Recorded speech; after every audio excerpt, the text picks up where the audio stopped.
Hey guys, welcome back to another episode of Who Are We? And today we are talking about Eric Monte. So roll that intro.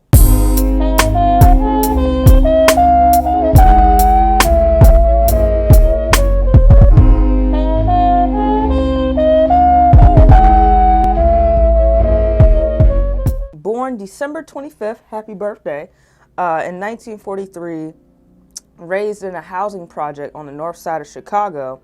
One day, 5-year-old Eric Monte was playing cowboys and Indians, and he was acting as the Lone Ranger when all of a sudden a man walked up to him and said, "You can't be the Lone Ranger because he's white." And then that's when Eric Monte realized, dang, all of my heroes are white. And so he made a promise to himself from that day on that when he grows up, he was going to create his own black heroes. Years later, when Monte grew older, he dropped out of high school and had a dream to become a writer, and he moved to California.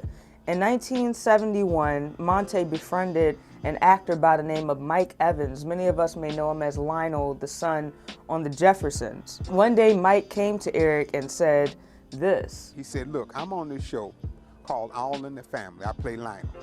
My part is just the walk on and the walk off part.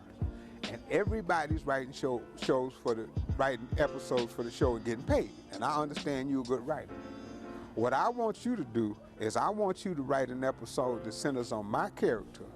I'll put both our names on it, take it in Norman Lear, and we'll split the money." And from there on, Eric was writing here and there for All in the Family, and eventually came up with the whole family dynamic around Mike Evans' character, Lionel Jefferson, by creating George and Louise Jefferson.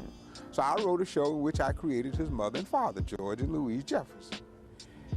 We put both our names on it, me and Mike Evans. He took it into Norman Lear, and 2 weeks later, Norman Lear sent for me. If it wasn't for Eric Monte, we wouldn't even have Louise or George Jefferson, or even the Jefferson series.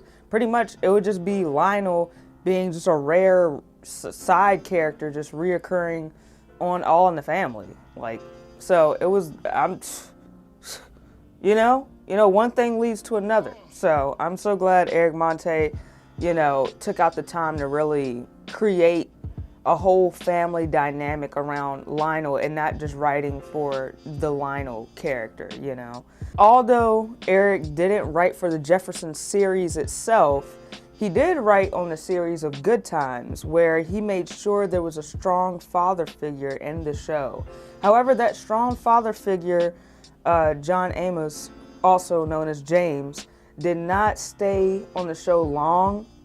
Once they demoted Eric Monte from his writing position, along with John Amos, not doing what the writers wanted him to do, like portraying that shuck and jive character that they wanted him to act as, which I do not blame him. Like, he wanted to act as a strong, stable, father figure that's, serious and, stern, not somebody that's all goofy and, talking about, dynamite and, like his son or whatever. So anyways. That was when I started. I'm going to change that. Well, I did change it. Now they have black fathers on television. When I first pitched Good Times and the Jeffersons to Norman Lear, I pitched Good Times in 1971. It didn't go on the air until 1974. Me and Norman must have had 30 meetings in those 3 years. The one note I got in every meeting without fail was, "You got to get rid of the father. A strong black man in a sitcom don't work." Okay. They didn't. I had to fight and argue with Norman Lear for 3 years to show a complete black family on television. With that being said, also in the early 70s, Norman Lear came to Eric Monte about a potential remake of a well-known British show called Steptoe and Son, which he would rename Sanford and Son. And it was going to be an all-white cast. However, Monte advised Norman Lear to cast the comedian Red Fox to act as the junk dealer and the main character. This is what Norman had to say. I went in to see Norman Lear. The first thing he told me was that All in the Family was a British show, and that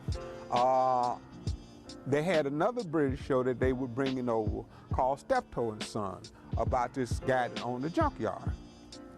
So I said, oh, you need to hire, if you want somebody funny to own the junkyard, you need to hire Red Fox, because he's in this movie called Cotton Comes to Harlem. And Norman Lear said, Red who? I said, Red Fox, he's funny. When we were kids, he used to do these party albums. And our parents would play him at the party and we'd listen at the door. And then when they went to work, we'd play the records, okay? And Red Fox is funny. And Norman Lear said, no, no, no, no, no, no. This is a white show. 2 months later, he was doing Sanford and Son with Red Fox. Okay, I didn't get any credit for that. So pretty much if it wasn't for Eric Monte, Sanford and Son probably wouldn't be as good as it was. And, you know, sad to say, he never got the credit for suggesting to Norman Lear to cast Red Fox as Fred Sanford. So fast forward to 1975, and Eric Monte has made another big hit with his well-known movie called Cooley High, which is actually based off of his life in Chicago. With the success of the movie Cooley High, Monte had a sitcom based on the movie followed behind in 1976 called What's Happening. Monte's show What's Happening became the first African-American teen sitcom to actually break the ratings and stuff. Fast forward to the 2000s, and Monte published a book called Blueprints for Peace. He says the book details seven different ways society can achieve world peace. Today, he is still writing scripts and is one of the most iconic African-American writers to achieve his vision that he had as a kid, which was creating black heroes that we all grew to love. And one of the reasons that I'm such a problem in Hollywood is because they don't print enough money to make me degrade black people or to inspire some kid to go out and kill his brother. They don't print that much money. They can't print it. And that's why I have problems in Hollywood, because I will not degrade black people and I will not promote gang warfare, and I'm adamant about that. So I just want to say thank you guys for watching. I know it's been a while. I haven't posted many videos this year. I've just been busy doing other stuff. But hopefully next year we can do more videos. Also, I rearranged my Who Are We series. It's not really going to be like a season 1, a season 2. And what I did was I pretty much took down some videos I feel like I didn't really have the energy in, or I really wasn't that much invested in compared to other videos. And I just pretty much left the main good ones up, and I created a whole new playlist where it just bunches together all the Who Are We videos. And so that way I'm just making videos whenever I get inspired to do it. I have this thing about myself where I'm like, oh, I gotta do it this way and that way, and that just puts more stress on myself. And I'm like, let me just do videos whenever I get inspired to do it, whenever I have that feeling to do a Black History video, because those videos are the best ones, you know. But I just want to say thank you guys for watching you know, the Black History show. I'm not going to say series, but this Black History show. There will be more in the future. You know, I just don't know when. I don't know, you know, but it will be some more in the future, though. I will say that. But yeah, thank you guys for watching. Also, check out the Who Are We merch. This one is an old hoodie. It's a little faded, but I got some more in my store. Just click on my little link that takes you to everything. And make sure you use the discount code CRP2000 for free shipping. But thank you guys again for watching, and I'll see you guys next time on whatever I do next. Oh, also make sure to follow my interview channel. I have an interview coming soon. It may be already out by now, I don't know, or it may be getting ready to come out by the time you guys see this video. But I have an interview coming out soon with my friend Paul, based on his album coming out in January, I think. January, so make sure you go and check out that interview on my interview channel. All that is in the link, in that social media link website or whatever. Just click on the description down below and click on that link. It takes you to everything that I do pretty much. So thank you guys for watching again, and I will see you guys in the next video. Peace.